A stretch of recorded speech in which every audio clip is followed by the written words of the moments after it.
뭘 누르신 거예요? 제가 한 이틀 정도 서울을 다녀왔습니다. 금요일 날은 회의가 있어가지고 서울에 머물렀고요. 어제는 치료사분들 그 교육이 있었습니다. 근데 이제 교육을 주최하는 학회에서 시간표가 왔는데 제가 깜짝 놀랐습니다.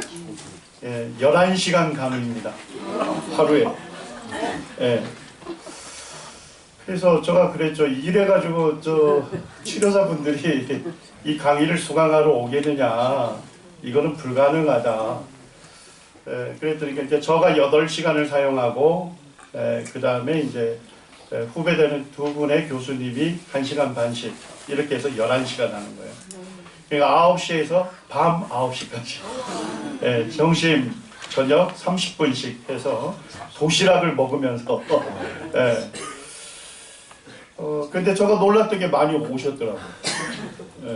근데 또 오신 분들이 부산에서도 오고 뭐 전주에서도 오고 그러니까 9시까지 서울에 가려면 언제 출발해야 되겠어요?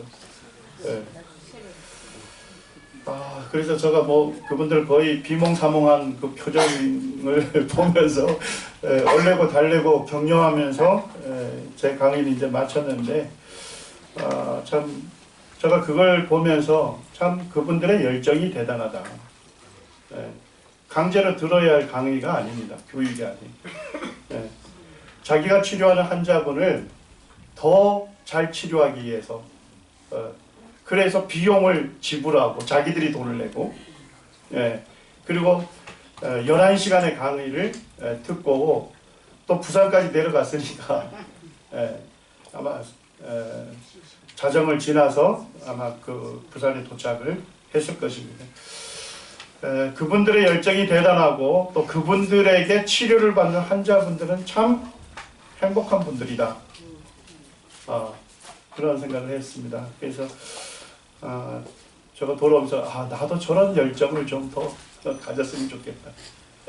그런 생각을 했습니다. 제가 이제 주일날 쓸 때 지금 그 요한계시록 2장과 3장에 나와 있는 주님께서 소아시아 7교회에게 편지를 보내셨죠. 그래서 지금 한 교회 한 교회를 살펴보다 보니까 지금 마지막 번째 교회로 왔습니다. 7번째 교회 라오디게아 교회인데요. 많은 성경 교사들이 7교회 중에 마지막으로 편지를 받은 이 라오디게아 교회가 아마도 이 마지막 시대를 살아가고 있는 오늘날 교회에게 주신 그와 같은 예언적인 교훈으로 여깁니다. 그 이유는 뭐냐면 라오디게아 교회하고 오늘날 교회가 닮은 점이 굉장히 많다는 것입니다. 오늘 말씀의 주제는 내 마음 문을 두드리시는 주님. 뭘 두드리신다고요? 내 마음 문을 두드리시는, 노크하시는 주님이라는 주제로 말씀을 교대하겠습니다. 우리 요한계시록 3장을 좀 펼쳐주시죠. 본문이 짧기 때문에 저와 우리 성도님들이 교독하겠습니다. 요한계시록 3장 14절에서 22절까지 말씀입니다.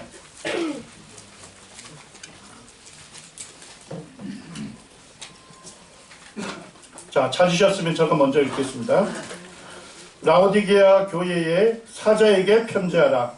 아멘이시요 충성되고 참된 증인이시여 하나님의 창조의 근본이신 이가 이르시되 내가 내게를 아니 네가 지도 않냐고 뜨겁지도 않냐고 내가 차든지 뜨겁든지 하기를 원하노라. 내가 이같이 미지근하여 뜨겁지도 아니하고 차지도 아니하니 내 입에서 너를 토하여 버리리라. 네가 말하기를 나는 자라 부유하고 부족한 것이 없다 하나 내 공부하는 것과 가련하는 것과 가난한 것과 눈먼 것과 어려워 선 것을 알지 못하는도다. 내가 너를 권하노니 내게서 불로 연단한 금을 사서 부유하게 하고 흰 옷을 사서 입어 벌거벗은 수치를 보이지 않게 하고 안약을 사서 눈에 발라 보게 하라. 내가 사랑하는 자를 신망하는 정죄에 하노니 그러므로 네가 열심을 내라 회개하라. 볼지어다 내가 문 밖에 서서 두드리노니 누구든지 내 음성을 듣고 문을 열면 내가 그에게로 들어가 그와 더불어 먹고 그는 나와 더불어 먹으리라. 이는 그에게는 내가 내 보좌에 함께 하여 주리라. 내가 이기고 아버지 보좌에 함께 앉는 것과 같이 하리라. 예, 22절 같이 읽겠습니다. 시작. 기는 자는 성령이 교회들에게 하시는 말씀을 들을지어다. 예, 짧은 본문의 내용이지만 좀 읽기가 쉽지 않으시죠? 예. 소아시아 7교회 각각의 교회들에게 보낼 때 주님께서 칭찬도 하시고 책망도 하셨어요. 근데 여기에 보게 되면 칭찬이 하나도 없어요. 라우디게 교회는 사실 읽어보게 되면 굉장히 묵직한 느낌이 듭니다. 모든 부분에 주님께서 책망을 하십니다. 그런데 책망하시는 이유는 라우디게 교회 성도들이 책망을 받을 거리가 많았다 이런 얘기죠. 그래서 세세하게 책망을 하시는데 그럼에도 불구하고 그 성도들에게 주님 뭘 하십니까? 내가 사랑하는 자들이여. 제가 말씀을 준비하면서 계속 묵상하면서 참 이 말씀이 제 마음에 깊이 이렇게 새기게 되는데 참 우리는 수시로 변하지만 주님은 영원히 변함이 없고 신실하신 우리에 대한 사랑을 포기하지 아니하시고 거두지 아니하시고 여전히 기대하시고 우리의 마음문을 두드리시는 그 주님을 생각하면서 감사한 마음이 있었습니다. 먼저 14절에 보게 되면 이 라우디게 교회에게 편지를 보내는 분이 어떤 분이신지를 말씀하고 있죠. 그분은 누구십니까? 아멘이시오 이렇게 되어 있습니다. 주님은 아멘이십니다. 이 히브리어로 아멘이라는 단어 이사야서에 보게 되면 이 아멘의 하나님이 나오는데 그 아멘을 우리말로 번역할 때 진리의 하나님으로 번역했어요. 아마 우리 한글 성경을 보시면 그렇게 되어 있습니다. 진리의 하나님 했는데 진리에다가 각주를 달고 밑에 보면 아멘 이렇게 되어 있습니다. 그래서 우리 형제님들이 기도를 주님 앞에 드릴 때 그 기도가 정말 저 기도는 진리입니다. 저 기도는 정말 진실한 기도입니다. 그렇습니다. 이럴 때 우리 성도님들이 뭐라고 반응합니까? 아멘, 아멘 하는 것이죠. 네. 그렇습니다. 우리 주님은 진리의 하나님이십니다. 우리 주님의 말씀은 진리의 말씀입니다. 그렇기 때문에 주님께서 우리에게 하신 약속은 확실한 것입니다. 그리고 영원히 변함이 없는 말씀입니다. 두 번째 주님 자신을 뭐라고 말씀하시죠? 자, 충성되고 참된 증인이시다. 주님은 이 땅에 오셔서 아버지 하나님을 신실하게 증거하셨죠. 네, 하나님 아버지가 어떤 분이신지 말씀으로 전하시고 주님께서 행하시는 놀라운 일들을 통해서 하나님께서 어떤 분이신지를 신실하게 증거하신 분이십니다. 그리고 하나님의 뜻을 이루시기 위해서 주님께서 무엇을 장원했습니까? 십자가를 장원하시고 자신의 목숨을 십자가에 내어주시기까지 아버지 하나님의 뜻에 전적으로 충성하시고 복종하신 진실한 증인이 되시는 분입니다. 그리고 세 번째로 이 편지를 보내신 주님은 어떤 분으로 말씀하고 있습니까? 하나님의 창조의 근본이시니이다. 우리 주님은 어떤 분이십니까? 하나님 아버지와 함께 이 세상을 창조하신 분입니다. 예수님은 창조주 하나님이십니다. 그분은 창조주이십니다. 온 세상을 창조하신 이 온 땅의 왕이 되신 분이십니다. 그리고 저와 여러분들을 지으신 우리의 왕이 되시고 우리의 주인이 되시는 분이 예수님이십니다. 이 예수님께서 모든 것을 다 아시는 전능하신 창조주께서 지금 라오디게아 교회에게 말씀하고 있는 거죠. 모든 것을 다 아시는. 우리의 드러난 행위뿐만 아니라 마음으로 갖고 있는 은밀한 생각까지 다 아시는 전능하신 창조주께서 이 라오디게아 교회를 진단하고 계신 거예요. 평가하고 계시는 것. 자, 15절 말씀 같이 읽겠습니다. 15절 16절입니다. 시작. 내가 내 행위를 아노니 내가 차지도 아니하고 뜨겁지도 아니하도다. 내가 차든지 뜨겁든지 하기를 원하노라. 내가 이같이 미지근하여 뜨겁지도 아니하고 차지도 아니하니 내 입에서 너를 토하여 버리리라. 주님께서 이 라오디게아 교회의 영적인 상태를 평가하셨어요. 진단하셨어요. 첫째는 뭡니까? 뜨겁지도 아니하고 차지도 아니한 미지근한 신앙의 삶이었습니다. 제가 이제 라오디게아 교회 지역을 방문을 했습니다. 라오디게아 지역을 방문했는데 보니까 그곳에 서게 되면 두 개의 도시가 눈에 들어옵니다. 가까이에 보면 한 10km 정도 되는데 그 눈에 보여요. 히에라볼리라고 하는 그 도시가 보입니다. 근데 그 도시는 하얗게 보여요. 언덕이. 왜냐니까 거기에서 온천수가 나오거든요. 그래서 이 하얀 석회암이 그 언덕을 덮어버렸어요.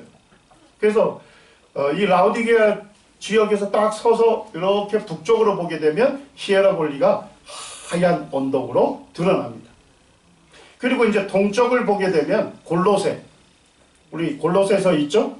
예, 골로새가 보입니다. 그 골로새에는 높은 산이 있어요. 호나즈라는 산. 근데 거기는 만년설입니다. 눈이 하얗게 덮여 있어요. 예. 그래서 이 눈이 여름에 녹으면서 그 시원한 냉천수가 강이 돼서 어디까지 흘러오는 거예요?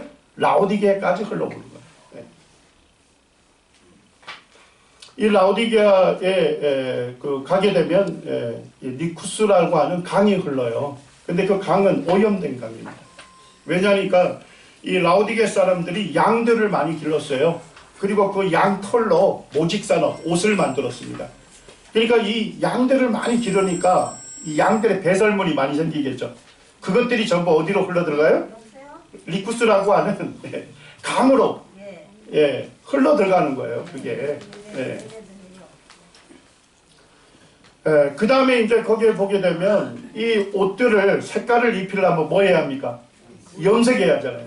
그러니까 이 염색 폐수가 그대로 그냥 다 리쿠스 강으로 흘러 들어간 거예요.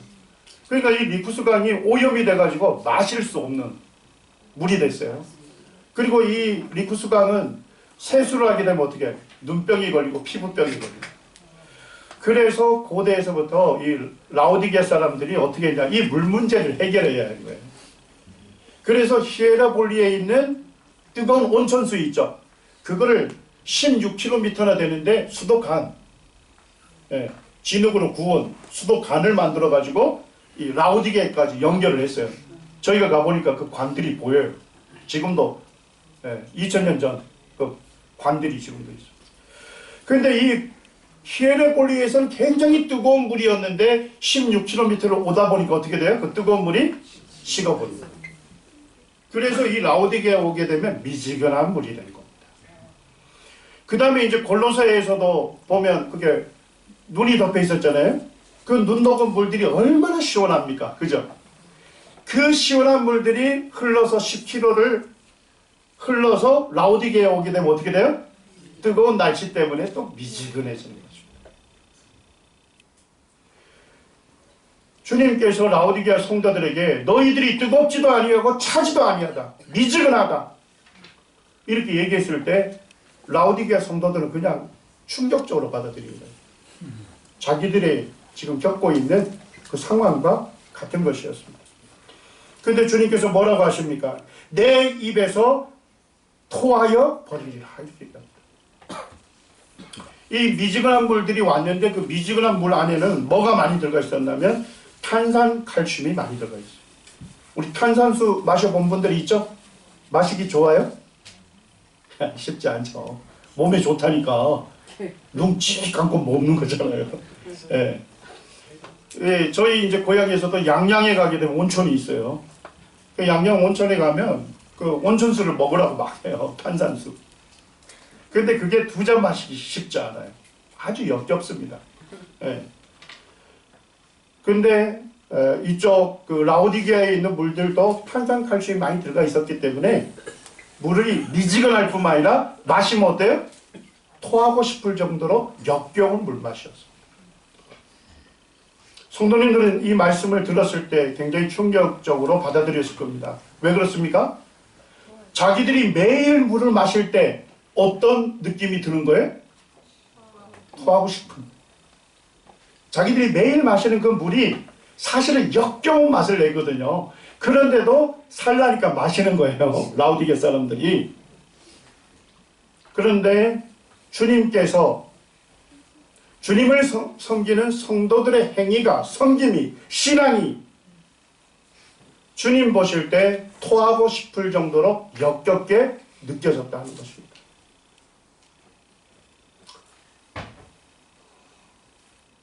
이 라오디게아 교회는 주님께서 행위로 보시면서 그 행위를 볼 때 그들의 미지근한 신앙에 대해서 주님 책망하시는 겁니다.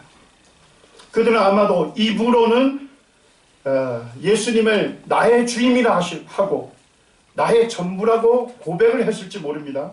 그렇지만 주님의 일들에는 참여하지 않았습니다. 주님의 말씀은 진리라고 말은 했을 것입니다. 그렇지만 주님의 말씀을 듣고 순종하지 않았습니다.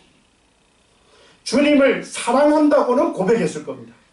하지만 주님의 이름으로 모이는 그 모임을 사모하지 않았습니다. 라오디게아 교회 성도들은 주님께 대한 어떠한 열정도 없었고 어떠한 헌신도 없었고 어떠한 충성도 없었습니다. 단지 교회를 나오는 거예요. 두 번째, 이 라오디게아 성도들의 영적인 상태가 어땠습니까? 17절 우리 같이 한번 읽겠습니다. 시작.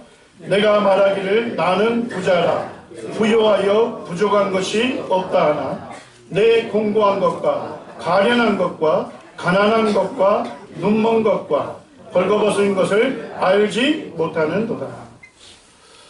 예, 라오디게아 도시는 굉장히 부유한 도시입니다. 쉽게 말하면 부자 도시였습니다. 부자 도시. 라오디게아에는 큰 도로 두 개가 교차하는 그런 교차점에 있는 도시입니다. 에베소 아시죠? 에베소에서 그 시리아까지 가는 동서로 달리는 도로가 어디를 지나가요? 라오디게아로 지나갑니다. 그 다음에 북쪽에 버가모 지역, 우리 버가모 교회 살펴보셨죠? 버가모에서 지중해를 따라 내려가는 도로가 있어요. 남북대로가 있습니다. 근데 그 남북대로가 어디로 지나가요? 라오디게아 교회 지역으로 지나가는 겁니다. 그러니까 라오디게아에는 굉장히 많은 사람들이 지나가는 곳이에요. 쉽게 보면 남북대로 타고 왔다가 거기서 다른 도로를 따라서 또 시리아로 갈 수가 있는 거예요. 옛날에는 그 현금을 갖고서 여행하는 거는 위험한 거죠. 그죠? 현금 털리면 끝나잖아요. 그래서 그 옛날에도 뭘 했냐면 신용장이라는 게 있었습니다. 금융 쪽에서.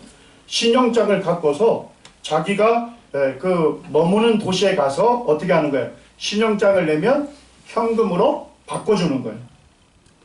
그러니까 라오디게아 교회 쪽에는 뭐가 많았습니까? 금융업이 발달했어요. 신용장을 받아서 현금으로 교환해주는. 그러니까 교환해주면서 거기에 많은 수수료를 받게 됐겠죠. 그 다음에 이 라오디게아 쪽은 의류 산업이 되게 유명했습니다.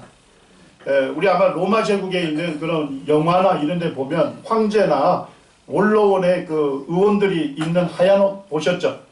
이렇게 덮는 하얀 옷. 그걸 토가라고 합니다.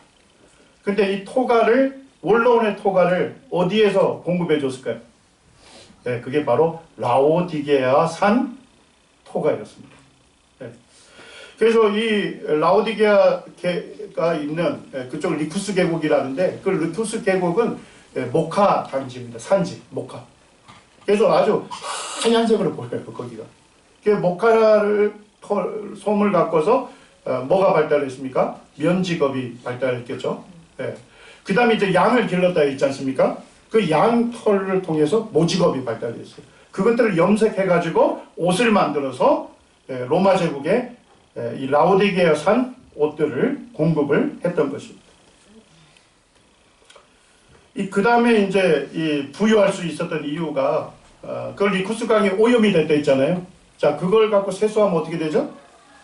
눈병이 생기는 거예요. 그래서 이 라오디게아 사람들이 눈병을 앓는 사람들이 많았습니다. 그러다 보니까 거기에 이제 의학교가 있었는데 오늘날로 하면 의과대학이 되겠죠. 그 의과대학에서 뭘 개발했을까요? 이 눈병에 탁월한 안고를 연고를 개발한 거예요. 그런데 이게 매우 효과적인 거예요. 그래서 이 라오디게아에서 개발한 이 눈병을 치료하는 연고제가 어디에 팔린 겁니까? 로마 제국 전역에 판매가 됐다는 겁니다. 그러니까 엄청난 수입을 얻게 된 거죠. 그리고 이제 이 라오디게아 사람들은 엄청난 돈을 벌면 어떻게 할까요? 그거를 축적하는 수단이 금을 사가지고 그걸로 축적을 했다는 것입니다. 이 사람들이 얼마나 부자였냐면 60년에 AD 60년에 대지진이 있었습니다. 소아시아 전역에. 그때 이제 로마 제국에서 이 지진 때문에 피해를 엄청나게 입었잖아요. 도시가 황폐화됐거든요. 그러니까 복구하는 비용을 로마 제국에서 도시에다 지원을 해줬어요. 자, 그런데 라오디게아 사람들은 지원을 거절했습니다. 왜냐? 우리는 충분히 자력으로 이 도시를 화려하고 그리고 아주 효율적인 도시로 우린 재건할 수 있다. 그러니까 로마 제국의 그 지원비도 거절하고 자기들의 돈으로 도시를 재건했던 그 도시가 라오디게아였습니다. 자, 근데 그 도시가 부자였을 뿐만 아니라 성도들도 어떻게 했습니까? 부자였습니다. 네. 좀 다르죠. 다른 소아시아 7개 우리가 살펴볼 때 그 지역 사람들은 굉장히 부자였지만 성도들은 어땠죠? 가난했습니다. 왜 그랬습니까? 시장에 물건 팔러 가려면 그 시장 문에 뭐가 있었습니까? 황제의 동상이 있었죠? 그 앞에 머리를 조아리고 향을 피우고 경배를 하는 행위를 해야만 통과가 됐어요. 그것이 우상숭배였기 때문에 성도들이 유일하게 머리를 조아릴 수 있는 유일한 대상은 우리의 구주이신 예수 그리스도였기 때문에 그들은 시장에서 장사하는 것도 포기를 했던 겁니다. 네. 주님만을 높이기 위해서 스스로 가난을 선택했던 수많은 교회들이 있었는데 라오디게아 교회는 그렇지 않았습니다. 도시가 부유했을 뿐만 아니라 성도들이 부자였습니다. 라오디게아 교회는 물질적으로 부자였습니다. 그렇지만 주님께서 보실 때 영적으로 어땠습니까? 비참하고 불쌍하고 가난한 사람들이었습니다. 자기들은 부자라고 하고 나는 돈이 넉넉하기 때문에 난 부족한 게 전혀 없다. 입으로는 그렇게 얘기하는데 주님께서 볼 때는 어때요? 야, 너는 거지다. 너는 영적으로 거지다. 내가 보니 너는 너무 불쌍하다. 너의 처지가 너무 비참하다. 우리가 생각하는 거하고 주님의 진단은 너무 큰 차이가 있죠. 성도들은 물질적으로 부자였고 부족한 게 없었고 편안하게 살기에 넉넉한 만큼의 돈을 버는 것만으로도 만족하게 여겼습니다. 그 다음에 그들은 어떤 옷을 입고 다녔습니까? 네, 거기에서 모직과 면직이 발달했죠. 그리고 화려한 색깔로 염색이 됐습니다. 그런 깨끗하고 윤기 나는 고급스러운 옷으로 그들은 치장했습니다. 근데 주님 뭐라 하십니까? 벌거벗었다.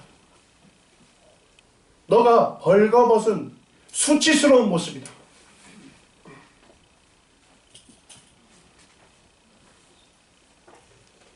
주님의 평가는 너무나도 다른 것입니다. 라오디게아 성도들은 고급스러운 옷, 메이크업 옷을 입고 다녔지만 그들의 행위는 깨끗하지 못했습니다. 그들은 경건한 삶을 살지 않았습니다. 하나님 말씀을 안다고 하지만 하나님 말씀을 따르지를 않았습니다. 주님의 오심에 대한 진리를 이미 그들은 받았고, 그리고 주님의 오심을 사모한다고 말은 하지만 뭐 하지 않습니까? 진실되게 주님의 오심을 사모하지 않았습니다. 요한일서에서 뭐라고 합니까? 주님께서 다시 오시게 되면 우리에게 두 가지 소망이 있습니다. 첫째, 무슨 소망이 있죠? 주님을 직접 눈으로 볼 소망이 있습니다. 우리 중에 여기 있는 성도님들은 주님을 직접 본 사람이 없잖아요. 그렇지만 주님 다시 오시면 우리 직접 우리의 눈으로 주님을 뵐 것입니다. 두 번째 소망이 뭡니까? 주님 만나면요, 주님과 같이 변화를 입을 것입니다. 우리가 왜 주님의 다시 오심을 사모합니까? 나의 구주, 그분이 어떤 분이신지 그분을 뵙고 싶지 않습니까? 예. 그리고 정말 이 땅에서는 어떻습니까? 우리가 연약해서 죄에 넘어지기도 하고 우리가 정말 말씀을 따라 살고자 하는 그와 같은 마음은 있지만 때로 유혹거리에 우리의 마음을 뺏기고, 그래서 밤에 잠자기 전에 주님 앞에 기도드릴 때 죄송한 마음이 있고, 구원받은 정상적인 성도라면 이런 삶을 살아갈 겁니다. 그렇기 때문에 주님 다시 오심이 고대되는 거예요. 왜 그렇습니까? 주님 오시면 우리의 몸을 어떻게 돼요? 주님과 같은 영화로운 몸으로 변화를 입을 것입니다. 맞습니까? 주님 오심을 소망한다는 건요, 그냥 감성적인 게 아니에요. 주님 오시게 되면 우리가 주님과 같이 변화가 입을 것입니다. 더 이상 죄에 영향을 받지 아니하는, 온전히 예수 그리스도를 우리의 마음으로 높이고 찬양하고 경배하는, 그것이 이루어지는 것이 주님 오실 때 온전하게 우리 삶 가운데 이루어지는 것입니다. 그러면서 주님께서 뭐라 하셨습니까? 요한일서 3장에서 주의 오심을 사모하는 자마다 주님의 깨끗하심 같이 뭐 한다고요? 자기를 깨끗게 하는. 우리는 열매를 보면 그의 마음을 알 수 있습니다.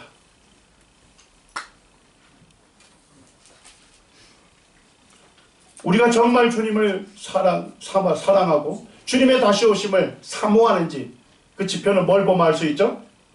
정말 우리가 주님의 말씀이라면 순종하려고 하고, 정말 주님의 말씀이기 때문에 절제하고, 우리가 정결한 삶, 거룩한 삶, 말씀을 따라 삶을 살아가고 있는 성도라면 누구의 오심을 사모하는 겁니까? 주님의 오심을 사모하고 있는 성도입니다. 그렇지만 우리의 입으로 주님 다시 오시기를 저는 고대합니다 말은 할지라도 우리가 말씀을 존중하지 아니하고 말씀을 따라 주님을 섬기지 아니한다면 실제 뭘 갖고 있지 않습니까? 주님의 오심을 소망하고 있지 않는 것입니다.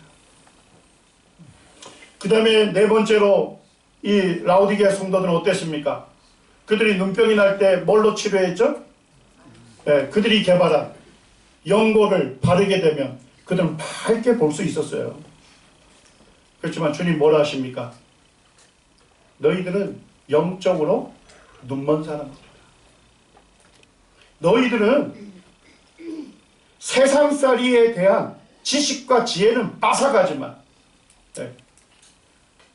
어떻게 돈을 벌지, 뭘 할지, 어떻게 하면 더 많은 수입을 할 건지 이런 세상살이에 대해서는 너무나도 빠삭한 지식을 갖고 있는 거예요. 그렇지만 우리가 하나님의 교회에서 어떻게 행해야 할지 알지 못하는 것입니다. 하나님께서 선하게 여기시고 기뻐하시는 하나님의 뜻이 무엇인지를 알지 못하는 것입니다.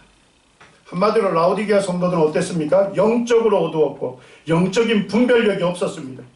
그리고 영적으로 소경이었습니다.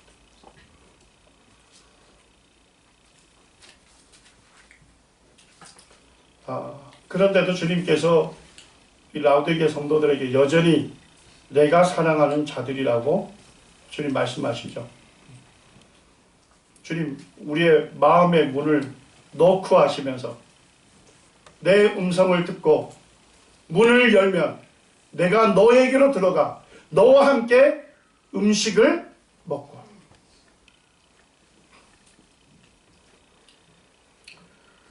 주님께서 이제 이 라우디게 교회에 대한 주님의 처방전을 주십니다. 18절 우리 같이 한번 읽겠습니다. 시작. 내가 너를 권하노니 내게서 불로 연단한 금을 사서 부요하게 하고 흰옷을 사서 입어 벌거벗은 수치를 보이지 않게 하고 안약을 사서 눈에 바르다 보게 하라.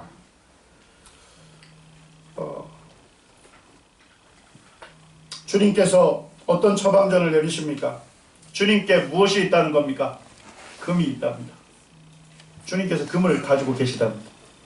근데 그 금은 뭘로 연단한 금이에요? 불로. 우리가 금을 뭐 순도 몇 퍼센트 하잖아요. 그죠? 제가 이제 그런 거 잘 모르는데 뭐 18K하고 14K 뭐 이런 거 가격대가 엄청난 차이가 있잖아요. 불순물 정도잖아요. 불로 연단할수록 어떻게 되는 겁니까? 순도가 점점 올라가겠죠. 주님께서 이렇게 말씀하시는 거예요. 나에게는 금이 있는데 그 금은 어떤 금이란 거예요? 불순물이 전혀 없는 최고의 가치가 있는 금을 내가 갖고 있다는 것이죠. 자기들은 물질적으로 부자라고 했지만 주님 보실 때는 영적으로는 비참하고 불쌍하고 가난했죠. 그러니까 주님께서 말씀하시는 너가 진정한 영적인 부여자가 되기를 원하느냐? 그렇다면 내게 있는 순도 100%의 최고가의 금을 너가 사라. 그럼 너가 부여해질 것이다. 이 불로 연단한 금은 무엇일까요? 제가 많은 묵상을 좀 해봤어요. 잘 감이 잡히지 않는데 사도 바울을 생각했습니다. 사도 바울이 어떤 개인적인 명성과 권세를 갖고 있었는지 잘 아시죠? 그가 부활하신 주님 만나기 전에 그는 이스라엘에서 최고의 대학, 최고의 스승 밑에서 배웠죠. 가말리엘이라고 하는 최고의 율법 교사로부터 그는 배웠습니다. 그리고 그는 종교적으로 바리새인이었습니다. 그리고 아마도 오늘날 우리 국회의원 같은 이 사내들이라고 하는 이 기관이 있는데 거기에 의원 중에 한 명이었던 것으로 볼 수도 있습니다. 개인적으로 그는 굉장히 대단한 명성을 갖고 있었습니다. 자, 그런데 그가 부활하신 예수님 만났을 때 그가 갖고 있던 개인적인 명성, 그 권세 전부 어떻게 했습니까? 뭘로 여겼습니까? 배설물로 여겼습니다. 우리 성경이 굉장히 부드럽게 번역해 준 거예요. 뭘로 여겼습니까? 똥으로 여긴 것입니다. 사도 바울은 뭐냐면 자기가 악착같이 추구했던 자기 손에 잡혀있는 대단한 명성과 그리고 권세, 그거를 가치없게 여겼을 뿐만 아니라 뭐예요? 똥은 가치없을 뿐만 아니라 뭐예요? 혐오스러운 거잖아요. 그렇게 여겼습니다. 사도 바울이 어떻게 그렇게 할 수 있었을까요? 사도 바울이 자기가 악착같이 추구했던 그 모든 것들을 배설물로 버릴 수 있었던 것, 가치없게 여길 수 있었던 것은 무엇이 있기 때문에 가능했습니까? 그가 무엇을 얻었습니까? 예수 그리스도. 그는 그렇게 밝힙니다. 내가 예수 그리스도를 얻고 그리고 예수 그리스도 안에서 발견되기를 원한다. 이게 얼마나 가치 있는 것입니까? 우리가 예수 그리스도를 믿었다는 것은 이거보다 더 가치 있는 것이 없습니다. 오늘 또 우리 예배 시간에 고백했지 않았습니까? 예. 사람들은 예수 그리스도 그분을 알지 못했기 때문에 그들이 죽었을 때 눈물 흘릴 수밖에 없죠. 그렇지만 우리는 예수 그리스도를 얻은 자들입니다. 우리는 예수 그리스도 안에서 발견되는 사람들입니다. 뭐예요? 애들이 초콜릿 이런 거 뭐 갖고 있다가 그거 손 꽉 잡고 있잖아요. 그죠? 예? 근데 더 좋은 거 주면 어떻게 해요? 버리고 그걸 잡는 것입니다. 사도 바울이 어떻게 그와 같은 개인적인 명성과 권세를 헌신짝같이 버릴 수 있을까? 저는 사실 의문이었습니다. 맨 처음에는. 그런데 그가 그렇게 버릴 수 있었던 것은 가장 가치가 있는 누굴 만났습니까? 예수 그리스도. 그분을 만난 것입니다. 그리고 예수 그리스도 안에서 있는 사람으로 나타나는 것을 가장 최고의 가치로 여겼습니다. 우리 성도님들, 다른 사람들한테 소개할 때, 또 다른 사람들이 나를 말할 때 어떤 것을 가장 최고의 가치 있게 여기십니까? 네, 이 사람은 어디에 근무하는 누구입니다. 이 사람은 이런 이력이 있습니다. 이거에 대해서 우리 성도님들이 가치 있게 여깁니까? 아니면 이 사람은 예수 그리스도의 사람입니다. 이 사람은 예수 그리스도 안에 있는 사람입니다.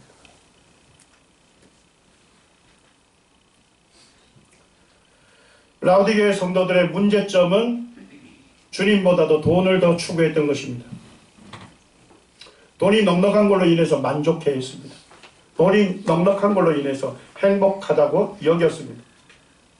그렇지만 그들은 주님을 어디에다 내쳤죠? 주님을 자기 문 밖에다 내친 것입니다. 20절에 보니까 볼지어다 내가 문 밖에 서서 두드린다. 우리는 이걸 구도자들의 문을 두드리는 걸로 오해하는데 실제 말씀은 그렇지 않습니다. 예수 그리스도를 자기의 주님으로 자기 마음에 모셨던 그 성도들이 시간이 지나면서 어떻게 해요? 주님께 대한 가치, 주님께 대한 은혜 식어버리고 잊어버려서 더 이상 뭐예요?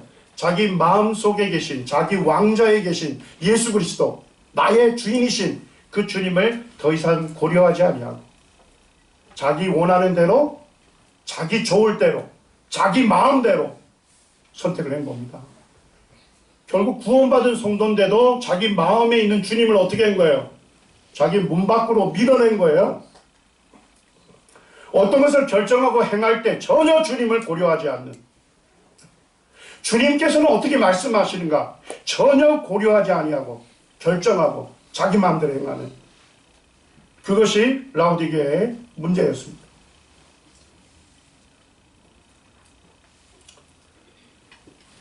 (19절에) 이렇게 말씀하시죠. 물은 내가 사랑하는 자를 책망하여 징계하노니 그러므로 내가 열심을 내라 회개하라. 주님 뭐라 하십니까? 너가 그런데도 불구하고 나는 너를 사랑한다. 사랑하는 자여, 내가 너를 사랑하기 때문에 지금 책망하는 것이다. 내가 너를 사랑하기 때문에 너를 징계하는 것이다. 그러므로 너가 열심을 내라. 회개하라. 회개는 구도자들에게만 필요한 것이 아닙니다. 우리 구원받은 성도들에게도 회개는 필요한 것입니다. 회개가 뭐라고 했습니까? 원상복귀입니다. 주님은 어디에 계셔야 합니까? 우리의 마음 안에 계셔야 하잖아요. 맞습니까? 그런데 지금 주님은 어디에 계십니까? 문 밖에 계신 것입니다. 주님이 있어야 할 곳이 아닌 것입니다.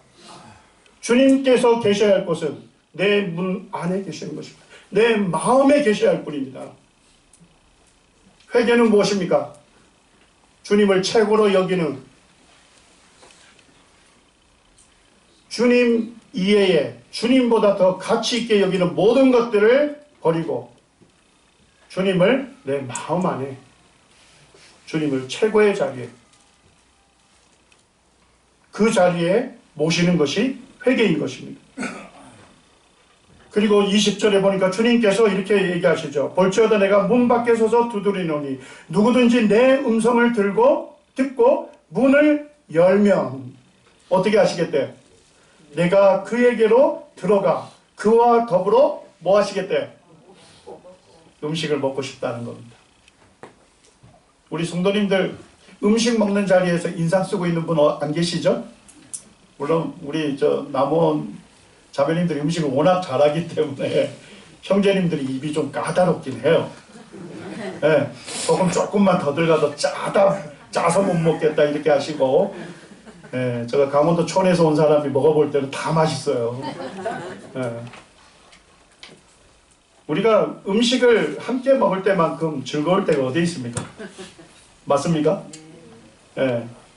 그래서 우리가 오주 가면 식사하는 것도 뭐라고 합니까? 식사 교제라고 하지 않습니까? 네. 주님께서는 우리 마음 안에 오셔서 우리와 친밀한 사귐을 누리고 싶은 거예요. 다른 게 있는 게 아니에요. 주님은 친밀한 사귐, 서로를 깊이 아는 그와 같은 깊은 사귐, 풍성한 교제를 주님 누리고 싶은 거예요. 다른 데 있는 것이 아닙니다. 그러면서 주님은 그는 나와 더불어 먹으리라. 주님 우리에게 문을 두드리시는 그 이유는 우리와 좀 사귐을 갖고 싶답니다. 자, 식사하려면 일단 우리 성도님들이 뭐를 내야 되죠? 식사하려면 일단은 뭘 체크를 해야 합니까? 시간. 네.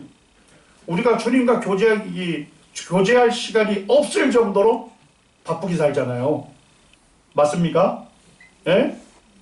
주님과 좀 충분한 교제를 가질 수 없을 정도로 바쁘게 살아요. 근데 너무 바빠서 그러기도 하지만 뭐예요? 사실 주님 이외에 주님과 사귐을 갖는 것 이외에 우리와 사귐을 가질 수 있는 게 너무 많잖아요. 맞죠? 우리 주변에 큐티하다가도 까똑하면 큐티 중단하고 카톡을 봐요.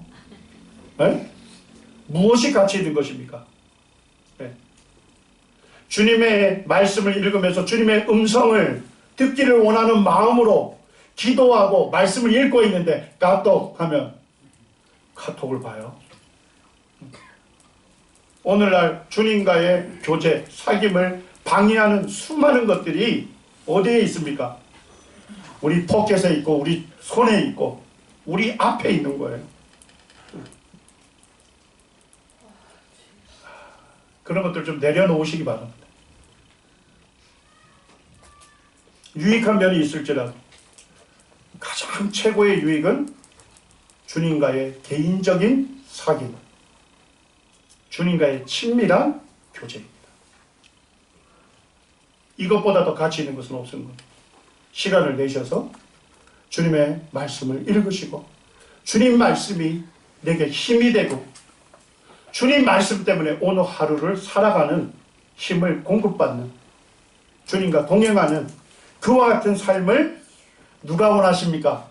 주님께서 원하신 거예요. 그래서 주님께서 문 밖에서 지금 나의 마음 문을 두드리고 계신다니까요.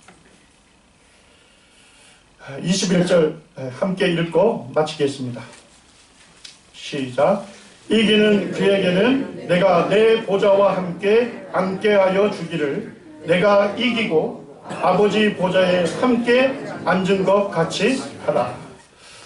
이렇게 섬기는 성도들에게는 주님 다시 오셔서 주님의 나라, 주님의 왕국을 건설할 때 우리 성도님들이 주님과 함께 통치하는 그 놀라운 권세에 참여시키겠다 주님께서 약속하십니다. 얼마나 놀라운 약속입니까?